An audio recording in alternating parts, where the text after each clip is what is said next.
What is going on, everybody out there? This is Jakejames Lugo. Welcome to the channel and welcome to this brand new JJ's One Man Podcast. It's the end of the year, so this is probably going to be the last podcast episode for 2023. Going to take a nice little break, obviously, for Christmas and into New Year's, and then eventually I'll be back again with this show or with this podcast in 2024. It's a nice little kind of way to end off the year. We got some things to talk about. Things are winding down. I'm actually recording this like 2 days before Christmas, so literally like right there as the holidays are about to pop off. And I'm excited because I'm looking forward to Christmas. I'm looking forward to the new year. Obviously, it's been a long, rough year for many different reasons for everybody, not just myself, but a lot of different people in the games industry, in entertainment, in life in general. It's been a wild year. So before we get into anything involving the holidays, we obviously have to get to some of the topics that I want to discuss because there's a bunch of different things to touch on. Some good, some bad, some serious, some real talk. But before we get into any of that, make sure you leave me a like on this video, on this podcast episode. Make sure you leave some comments down below in the comment section because I'm pretty sure many of you out there are going to have some opinions about some of the stuff I'm going to talk about. And of course, as always, make sure you guys subscribe to the channel. If you haven't already, hit that subscribe button. Show some love. There's a lot of new content. As of yesterday, before recording this actual podcast, I did a video about the Tekken 8 demo, did some gameplay, gave some impressions, had some fun. And there's also a bunch of new YouTube shorts. If you haven't checked out the YouTube shorts, they've been going up periodically, like almost every single week, nearly every day. There's a lot up there about different games, about different gaming topics, a whole bunch of stuff. So check it out. Show some love when you can. Now that all that housekeeping's out the way, let's get into these topics, right? So first things first, the end of the year is coming. Like I mentioned, things are kind of winding down, which is great. One of the things that also came to an end recently, as of like a couple days ago, was the end of the DCEU. So if you didn't know, Aquaman and the Lost Kingdom just came out in theaters. I went to go see it on Thursday, went to my AMC theaters, got to watch it, and I have many opinions about it. I shared a lot of my opinions over on my TikTok. I did a whole review of Aquaman and the Lost Kingdom, but I want to talk more about the ending of the DCEU here. Because even though I have my thoughts about Aquaman 2, it really is a shame that that's the movie that we end the DCEU on. That's the last film of that version of the DC universe in film before the reboot happens with James Gunn, with Superman Legacy, and all the other projects that are coming with that reboot. And it sucks because I feel bad for DC fans. I feel bad for Snyderverse fans. Snyderverse being all the people that are fans of Zack Snyder's Justice League, all those films like Man of Steel, BVS, Wonder Woman, Aquaman 1, Aquaman 2, all that stuff. It's a shame because it feels like these past, I guess it's like 10 years, I think, at this point.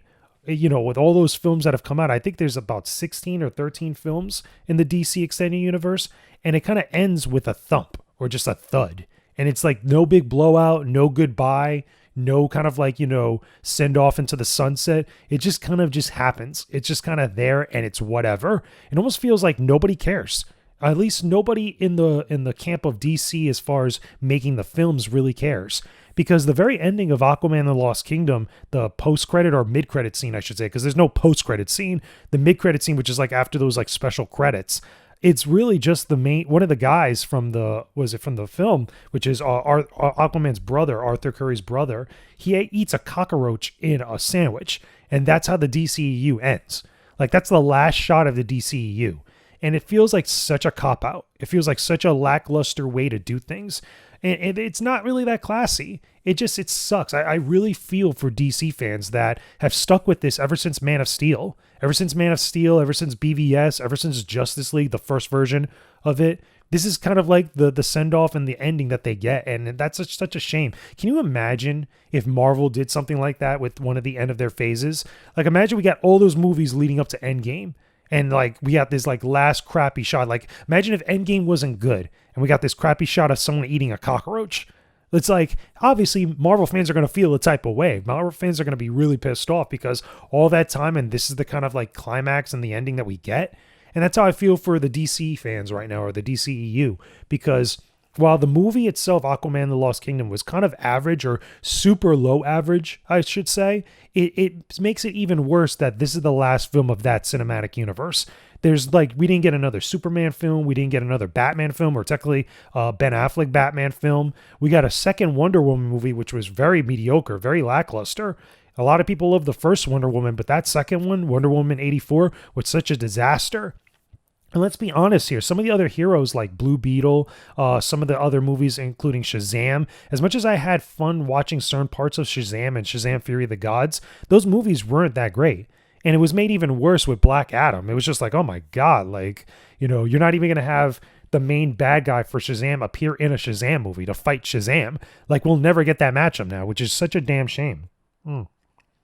And even beyond that, it just feels like, clearly James Gunn, clearly Peter Safran, clearly all the new regime at Warner Brothers just did not care for that cinematic universe, because I think somebody over there, hopefully, I would hope anyway, had some sort of mindset knowing that there was a fan base for this, of why Zack Snyder's Justice League was so requested and so like sought after. Granted, a lot of people didn't watch it as much as they probably thought, and they really didn't make a lot of money on it because that was a release on Max, which I bet you if they would have put that in theaters, they probably would have made a lot more of a return back on it.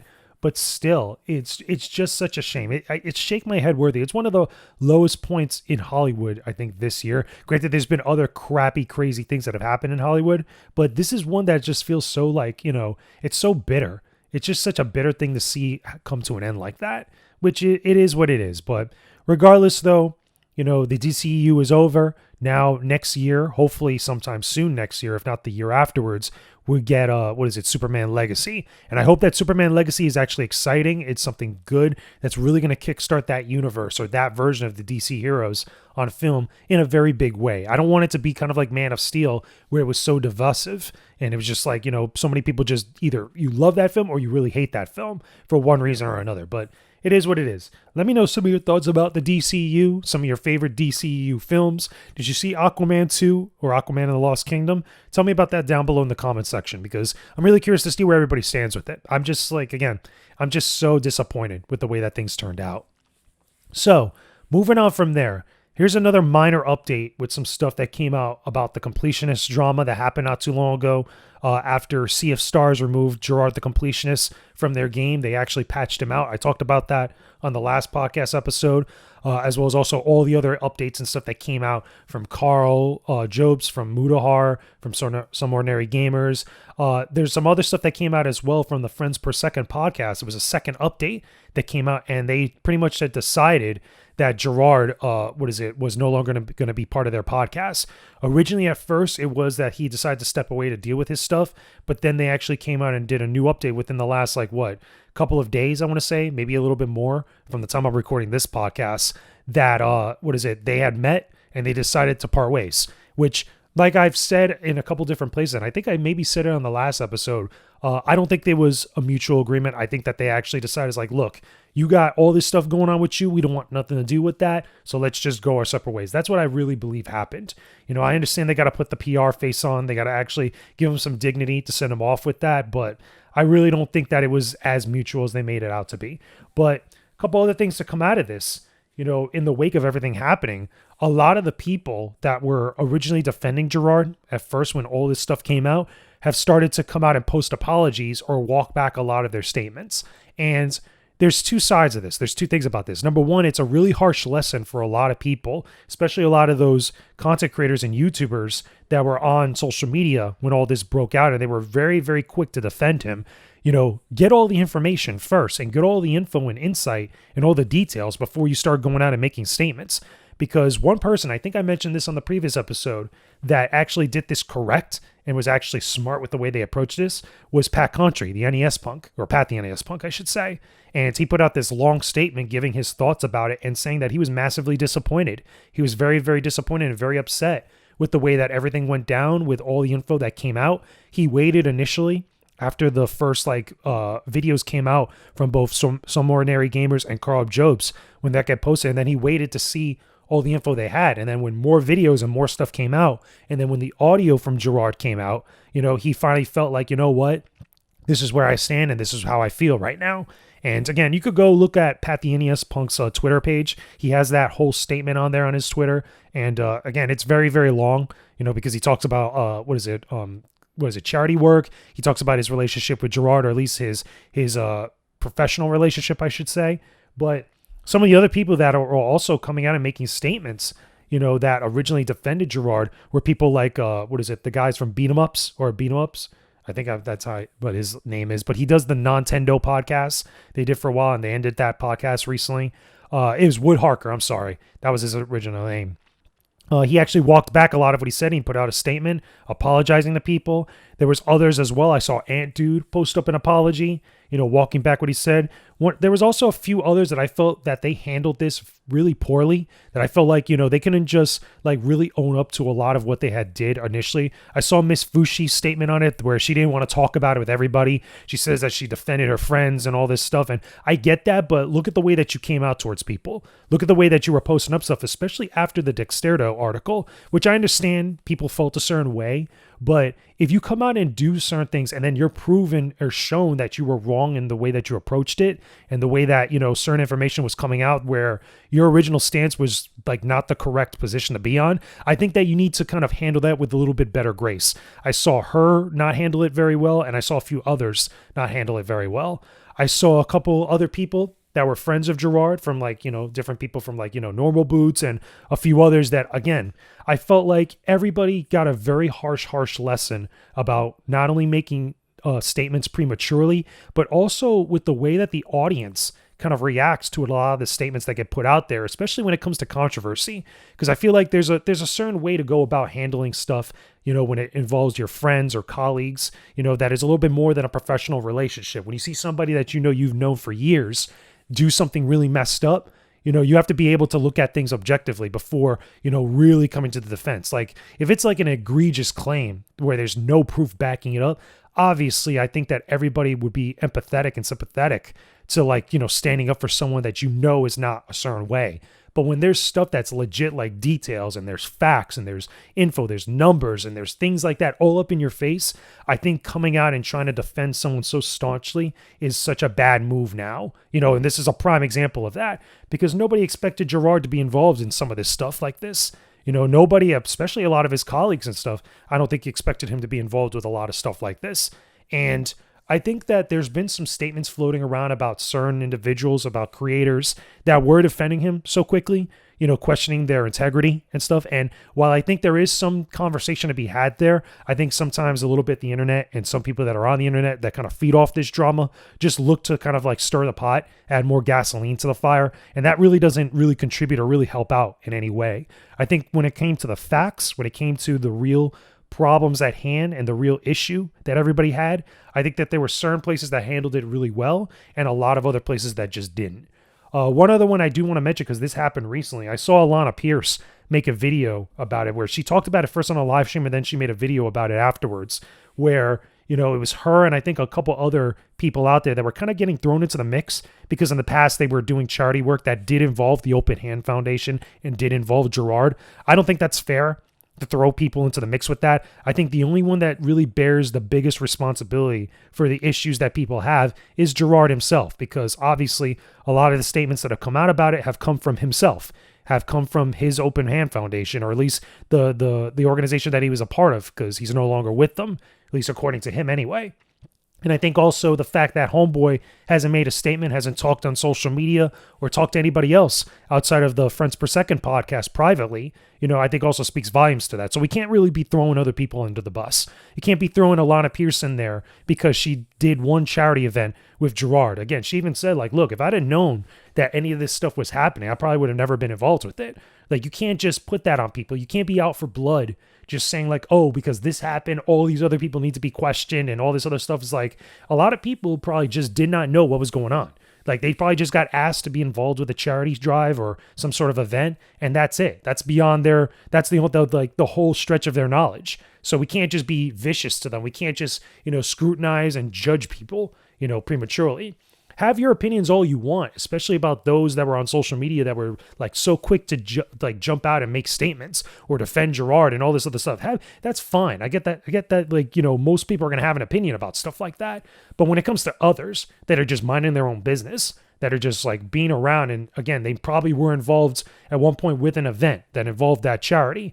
Like, you can't just like throw them in the same boat. You can't put them under the same umbrella. And it's not a fair way to look at this whole situation objectively and then just start trying to like make like statements and label certain people that way. I think that's wrong. I think that's stupid, and it just doesn't serve any purpose. So anyway, we'll see what happens. I don't think this is the last we're going to hear of this type of thing going on as far as Gerard and the Completionist like whole controversy. I think eventually when the dude talks again, I think that, it'll probably make news or get passed around from everybody else.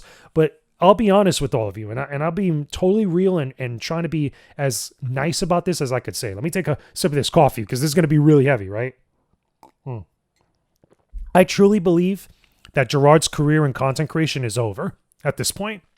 And the reason being is because I feel like all the statements and all the news that have come out from this, I feel like the way that everybody that was associated with him at one point, between the Friends Per Second podcast, a lot of his other colleagues online, the way that everybody has distanced themselves from him, I feel like it's over. I don't think anybody will really trust that guy again. I don't think anybody's really going to support his content on YouTube anymore. I don't think a lot of people are going to support the Completionist videos anymore because of this, because this is going to lurk or loom over him pretty much forever. He even said this, and I think that some of his statements and reactions to a lot of those calls that came out, I feel like really rubbed people the wrong way, understandably so, because especially those that tried to defend him so quickly. And I think it's over. I think it's a wrap. I think that he leaves content creation, again, by his own statement, what he said in a call that got put out there. That's Gerard saying that. That's not anybody else like gathering that or being subjective about that or just making that up. That he actually said that he'd walk away from it. So maybe that's what happens. Maybe he again, lurks around, looms around, does some other thing, but I think it's over for the Completionist. I think his career is over at this point, and it sucks. It's bittersweet to see that happen, and it is what it is, but, what can anybody do? I think that's a harsh lesson in being very careful with charity work, with being honest with the audience and your colleagues, with getting all the information before jumping out to defend somebody, and everything else, just being careful. So yeah, let me know some of your thoughts about this down below in the comment section. Do you think it's over for the Completionist? Do you think his career is pretty much done at this point? Do you have any other thoughts about the whole situation that went down again? I might not talk about this anymore unless something else like really big happens, but that was the stuff that I saw that came out literally within the last couple days. And I figured, you know what? Might as well just throw it in here and just talk about it briefly since we did talk about this stuff before. So moving on from there, let's talk about something else that was also pretty big that actually happened within the last couple days too. The whole Insomnniac Games leak. Now, I was open on TikTok, and even on Twitter to a point, saying look, I'm not going to discuss and give an opinion about the contents of the leaks because I don't think that's fair. I don't think it's ethical because I've taken some time to really think about this, and I saw a couple other opinions floating around, and we're going to get into something else that's related to this later. But a little cough there. But here's the thing about this. I felt that while the leaks itself are news, the actual gaming related stuff, obviously the personal things are not news, the stuff about the employees and such, none of that is news. But when it comes to actually saying hey, these are the games that got leaked from that entire leak or hacking that took place, I think that's fair game to talk about as far as to say that happened. Now, for me personally, this is a personal thing for me. Again, I'm not IGN, I'm not Kind of Funny, I'm not Polygon, I'm not Easy Allies, I'm not any of these places. For me personally, I felt like beyond that, I would not talk about the actual content and give opinions about what was within those leaks. I'm not going to talk about my thoughts about the Wolverine game footage. I'm not going to talk about the ideas and the speculation behind the Venom game stuff floating around, the stuff about X-Men or Spider-Man 3. Those are all the games that got leaked, but we're not going to discuss as far as what those games are and beyond that, okay? So the reason why I'm doing that is because I think it's fair to report on the leaks, but because of how nasty, how all this stuff happened, and it's not the first time it's happened to a company. This happened actually at Capcom, and it also happened to Nvidia, where everything just got stolen and just blown out the water, and a whole bunch of places reported on them. They actually went far beyond than what I'm doing right now. I think that it's unethical when something like that happens, when it's from such a malicious event. It's one thing when an insider talks to the media. That's something completely different. It's an entirely different situation. But when a company who's not doing anything to anybody, that's just minding their business, working on games, doing their work, and keeping their nose to the grinder and head down, when all of a sudden all their info just gets stolen from them, just gets taken from them, I think that's a problem. And I think that we have to handle situations like that with a little bit of care and a little bit of grace. And also fairness, not just to the company, but also to the audience. And which leads me into a lot of the stuff that went on after the leak, okay, with not only the response from the media, but also specifically what went down with Kind of Funny. So the response from the media, okay, so I'm talking about multiple media individuals, from various websites and other developers that had opinions about this. Like, the problem is, though, is that some people want the media to be media when it's convenient to them. That's the real issue here. So when it comes to reporting news on leaks, there have been so many instances when many different outlets and many different groups and content creators have reported and talked about leaks. Like I mentioned before, the big one that a lot of people point to that's so similar to this is the Capcom leak. That's the leak that we got all this info, not only about games like Street Fighter and all their DLC plans, but we also got info about other games coming down the line, including Monster Hunter, including Power Stone, including Final Fight, including Resident Evil. Like, there's just so many other things that came from that, right? And it's a shame because there seems to be a clear double standard here that a lot of people are starting to point out. Now, it doesn't bother me that if people want to do whatever they want to do with their own content, that's fine. But we can't just play stupid when something is staring at us right in front of in our faces, which is a shame because it's there are some places, and especially coming from industry people, which I find really weird, how they take a certain stance on something, but then clearly they're not consistent with other stuff. So when I see a lot of industry people, when I see a lot of media people saying that we shouldn't cover these leaks, shame on IGN or Kotaku or GameSpot and all these other places for reporting on these leaks, but then they were totally fine with all the other types of leaks that happened throughout the year, if not in previous years. They were cool with the Capcom leak. They were cool with the Bethesda leak. They were cool with the Ubisoft leak from a long time ago. They were cool with the Nvidia leak, which blew out the water so many games from multiple companies. Again, these are all different types of versions of leaks that have happened. Some places had personal info of the companies leaked out. There was a Nintendo leak that happened not that long ago, where literally one of the things that somebody mentioned was that they actually had information about Miyamoto's actual spot in the building in Nintendo Japan, including his employee ID number. It's that's a pretty big info. Okay, personal info about employees on top of everything else. That's not even including everything else. Not about games, but about the employees, about the company, all this other stuff. Everybody was cool with that back then, but now all of a sudden with Insomniac, it's a problem. Now all of a sudden with Insomniac, a lot of people are taking a very different stance. So it's hold up. I think the audience, and what I saw on reactions and replies on Twitter, everybody was hold on a second. Why is it that now this is now the biggest issue when you guys had no problem with any of these beforehand? Nobody spoke up. Nobody had an issue.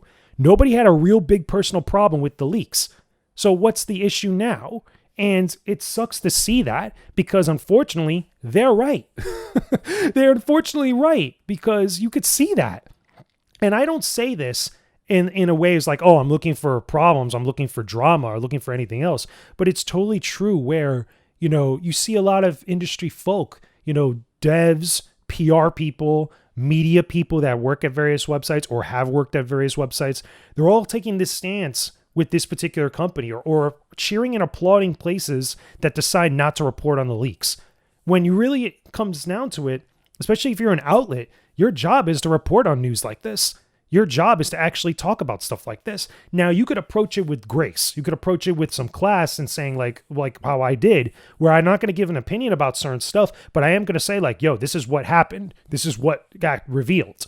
This is what's up. And I think that's fair to do that. What I also am surprised at, outside of the actual statement that Insomniac Games put out, which I feel bad for Insomniac Games, we have to extend some empathy to them because they didn't ask for any of this. They didn't do anything to anybody. And this group tried to blackmail them for $2 million in order to get money from them or just dropped all their stuff. And what happened? They refused to pay it and the hackers just dropped all their stuff.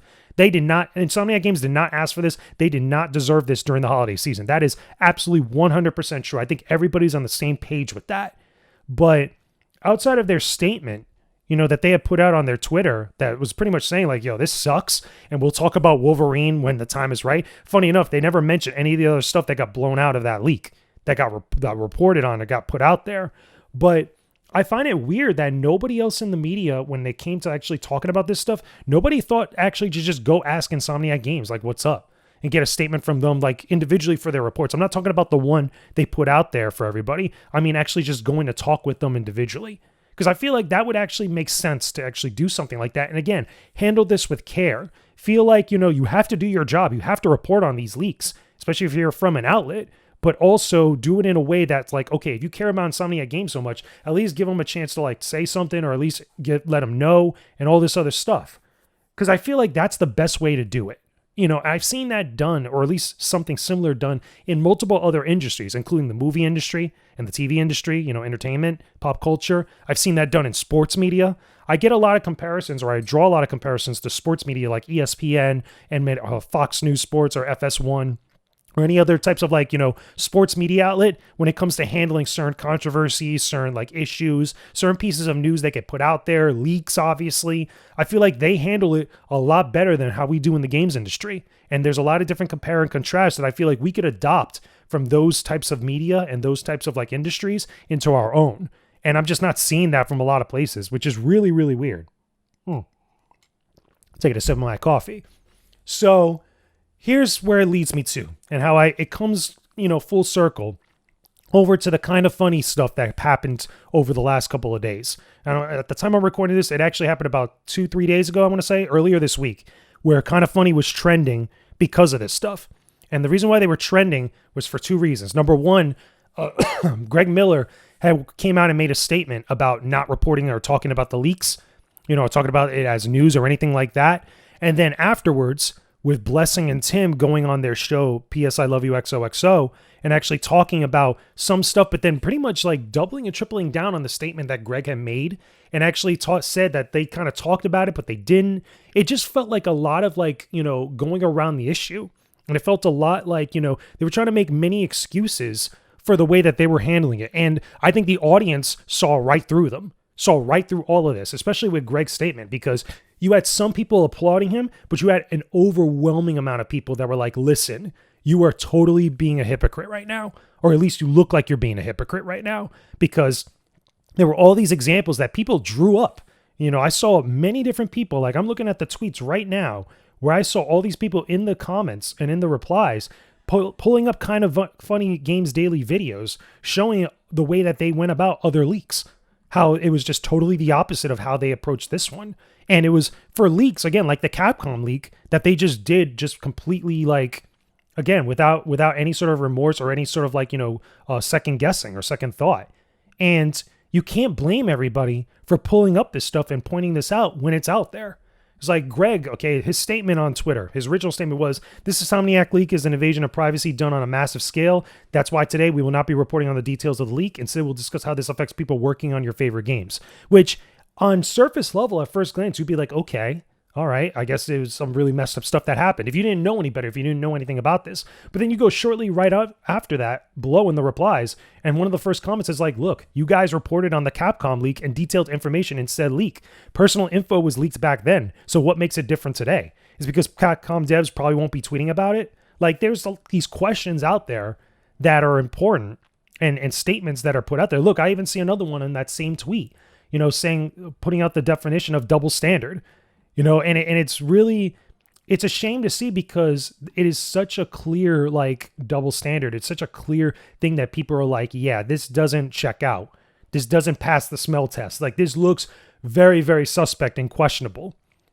But then there's another aspect to this that gets thrown into there. And this is going to lead into some thoughts that I have about Kind of Funny that I've never really talked about. Okay. I've very lightly maybe mentioned it a few times. But this is, I think, finally time to actually talk about this, right? So in the follow-up tweet that came out with the clip from Blessing and Tim talking about these leaks, from Insomniac and their whole statement, it is what it is. If you want to go see them, they're out there on Twitter. They're out there on YouTube. You can go see exactly what they said and judge for yourself.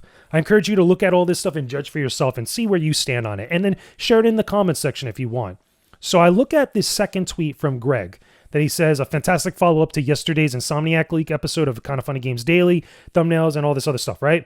Right below it, and you could see this, okay, and we'll get to this in a second, literally one of the first replies that people brought up was the fact that Greg and Blessing, okay, and I think also the other person is either Tim or Kevin, are Easter eggs in Spider-Man 2.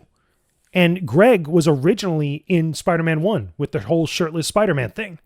So the problem with this, And I even talked about this on TikTok, okay? I did a whole TikTok video about this, right? Where I said, this is something that I've never agreed with. I've never been a fan of. I've always said since day one that this isn't a good look. But when you have something like that, and then you have an instance like this where they're refusing to talk about the leaked details or report on the news because it's Insomniac, it starts people putting two and two together and starts them asking questions that I don't think they're prepared to answer. And, anybody over there, Greg, Blessing, Tim, Nick, whoever else over there could try to say otherwise, that it's not what it is, the two are unrelated and stuff. But literally, it's of the same company that had this leak, and you guys are in two of their games. That does not look good to me. Again, there's a lot of ethical questions that I feel like get brought up and that the audience is bringing up. That's not me bringing them up. That's the audience bringing it up. And I'm looking through the replies, and they're bringing up the same thing while also pointing out the double standard with the way that they talked about other leaks from other companies, which I think is pretty crappy when you start to look at all this, okay? Look, I'm even looking at a picture here on that same tweet where it's not just the Capcom leaks, but they also talked about the Suicide Squad leaks, the Far Cry 7 leaks, the Nintendo leaks with Zelda. Like, there's so many other things in here that people are just bringing up and saying, yo, this looks weird. This is cap. This does not look good.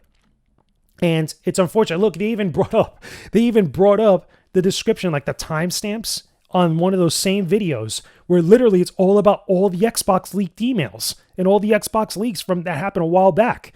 And it's like, come on, man. Come on now. Like, how can you really stand on these statements when you have all this stuff out there and the audience, your own audience, is pointing that out? Like, how can you really just not be honest and be like, just grounded here and just be like, okay, look, this is what's up. We have some sort of personal relationship with Insomniac Games. We understand that, like, this is a terrible situation. We're trying to navigate through this. Will say, like, look, this is what happened, but we won't get deep into the leaks. I think that if they would have approached it like that, if Greg would have approached it like that, nobody would have an issue. There might have been a few stragglers bringing up some of this stuff, but I don't think it would have become as big of an issue as what it did, where it got to the point where it was trending on social media, on Twitter specifically. Which leads me to my talk about Kind of Funny. And this is a personal thing, which is related. But in the midst of all this, right, I went back and actually started looking at a few other videos that I did not watch originally from Kind of Funny when it came to media stuff, and more specifically about other games earlier this year, specifically Hogwarts Legacy. Because one of the reasons that I stopped watching Kind of Funny and stopped supporting them was because I did not like how they handled certain situations and the way that they did some of their coverage and some of the things that they had said and put out there. I was not a fan of it. And it really turned me off as a fan and pushed me away because it was like, I just don't agree with you with the way that you're going about this. It doesn't feel authentic to me. It doesn't feel legit and genuine. It feels like you guys are trying to cater to a specific bubble of people with your actions that everybody is seeing right through you on. And this one with the Insomniac leak being a big example of this. But with me specifically, I went back and I watched some of those Hogwarts Legacy videos. And I looked at some of the stuff that they said, because they ended up not reviewing that game. And you guys know how I feel about not only what happened with Hogwarts Legacy, but also what happened with Avalanche Games. I feel that studio got treated so unfairly from so many people for so many different reasons that just were not valid to the game's content, to the quality of the game that they had made, let alone anything that studio had did. It felt like such a cop-out and such like a crappy situation. And unfortunately, Greg and Kind of Funny Games contributed to that, because they not only spoke about other things that had nothing to do with the game itself, but also they didn't even review it. Like I went back to some of those old videos and they said that they were going to review the game or that they were questioning it, and they just ended up not reviewing it, not doing videos on it. And it's like, how can you as a person or you as a company come out multiple times in other instances, say that you actually support devs, you stand with individuals in the games industry and all these other things, and then handle a situation like that in that type of fashion? On top of this stuff here with everybody bringing up the things about Insomniac Games. It just feels very, very awkward, very questionable in many ways, and it's just such a turnoff for me as a fan. And again, I'm one of the oldest Kind of Funny fans. I was a Kind of Funny fan way before they were even Kind of Funny, when Greg and Colin and them were all at IGN. And let alone the whole drama and controversy that happened with Colin Moriarty, which I think was handled very piss poorly with the way that all that went down. That's a whole other conversation I won't get into, but there's a lot of other stuff that comes from that affects a lot of these other things for many people. But outside of that, when I just look at all of this objectively, and I look at this as like, why are they going about it in this way? None of it feels good. None of it really feels, genuine. None of it feels like it's fair. None of it feels like it's even across the board. And when you look at the statements from Greg himself, when you look at some of the stuff put out there by Blessing and Tim, when you look at the reaction to those statements from people, it really paints a bad picture of Kind of Funny. And I'm reminded again and again, looking at all this stuff, why I decided not to be a supporter of them anymore, and why I decided to go look elsewhere for other stuff when it came to games content and games coverage, because I feel like they could have handled this situation so much better. It's a shame. They could have really gone about this a lot better, that I feel like everybody would have been really down and really would have been on board with the way they were handling it. But I feel like, a mixture of just like not being the same with other leaks that they've done before, the fact that they were in two of this company's games with that stuff, and everything else, the way that they spoke about all this, I just feel like it's just such a crappy situation. Just such a crappy situation, and such a really terrible thing that could have been easily avoided and handled so much better. But I'm rambling now. That's how I feel about all this. Again, I have no issue personally with Greg or with Blessing or Tim or anybody at Kind of Funny. But I am so turned off as a fan right now that I'm not. Again, I haven't supported them for a long time as a fan. I stopped being a Patreon of theirs a long time ago, and I stopped watching their videos. But stuff like this really doesn't put me back on to checking out their stuff ever again. To be honest with you, I think there's many other places that people could go to, whether it's on YouTube or even at different games websites, they could get a far better handling with situations like this, let alone far better content gaming wise or entertainment wise, pop culture and stuff, that you could get more value out of there, as opposed to what I've seen with Kind of Funny. But it is what it is. Let me know some of your thoughts about this down below in the comment section. Do you agree or disagree with me? Do you understand where I'm coming from as someone that, again, has seen so much of this, let alone so much of that company and the way that they've done things in the past? Again, I'm trying to separate my objectivity from my personal view on this stuff. And again, removing a lot of the other things from far off in the past and just look at what are the facts here. And I still feel the way that I do. And a lot of people are probably going to disagree with me on that, especially some people in the industry that are friends with them. But we have to be honest. We have to tell the truth. We have to be straight up and upfront with all this stuff with each other, especially with the audience. Because like I said, on social media, the audience saw right through all this stuff and they were very vocal about it. So outside of that, to kind of end off on a better note, now that we got through all the nonsense, all the garbage, right? All the crazy stuff, let's end off on a good note, okay? The holidays are right around the corner. Christmas is literally in 2 days at the time I'm recording this. And hopefully you guys all out there have a great holiday season, have a good new year. Hopefully if you celebrate Christmas, you got a bunch of game stuff underneath the tree, or just fun stuff that you've been looking forward to underneath the tree. You've got gifts for your loved ones, for your friends and colleagues, for your special someone, your partner, or whoever that individual is, whatever have you. Hopefully it actually brings you some joy. Hopefully it brings you some good stuff. Right now, I'm letting you guys know some of the games that I'm playing over the holiday season that I've been playing for the last week or so. The DLC for Valhalla for God of War Ragnarok. That's been pretty cool for me. I've been going back and playing a lot more Street Fighter 6, been hopping online. Got my butt whipped, not going to lie. Got completely destroyed by people in the battle lobby, but I'm still hammering away at it, having fun playing, Jamie, playing Ken, and a few other characters. Went into a little bit of Mortal Kombat 1. I haven't really been feeling Mortal Kombat 1, to be honest with you. I just find that the game, compared to Street Fighter 6, is really, really stiff, and I keep running into bad connections, online in some of the various online modes. It is what it is. And of course, like I mentioned before, I did play the Tekken 8 demo, which a video is of that game or of that demo up on the channel right now. I share all my impressions and my thoughts about it. That we had, offline arcade mode. We had versus mode against the computer. We checked out the little demo of the actual arcade story mode, or the story mode specifically of Tekken 8 as well, with Kazuya and Jin Kazama, which is pretty cool. Besides that as well, I'll probably dive into a few other games online on my Xbox, more than likely, over the holiday season. Maybe a little bit of Halo. Maybe I'll check out some stuff on Game Pass, because there's a couple games here and there that I haven't tried out yet. One big game that I did finally get to play, that I've been playing on and off at various times, was the Dead Space remake. The Dead Space remake is awesome. Granted, I haven't completed it yet, and I'm probably not going to complete it, but I've been playing it, just for fun, nothing for content or anything. And you got to give it to them for remaking a classic game that a lot of people really love and making it that much more better. Because like Resident Evil 2 for me, when I played Resident Evil 2, that reinvigorated my fandom for Resident Evil. I could feel like the same way could happen for people for Dead Space, because this Dead Space remake is really good. It looks great. It feels great to play. It's scary. It's got a great atmosphere. It's really cool. If you love survival horror or just horror games in general, that is right up your alley, and I highly encourage anybody to check it out. Get it on Game Pass. If you haven't already gotten the game already, check it out on Game Pass if you have an Xbox. You're really going to enjoy it. But if you don't want any horror stuff over the holiday season, you just want to play just games that are, you're going to have fun with and not get the crap scared out of you and stuff, definitely check out God of War Ragnarok Valhalla. Check out Street Fighter 6.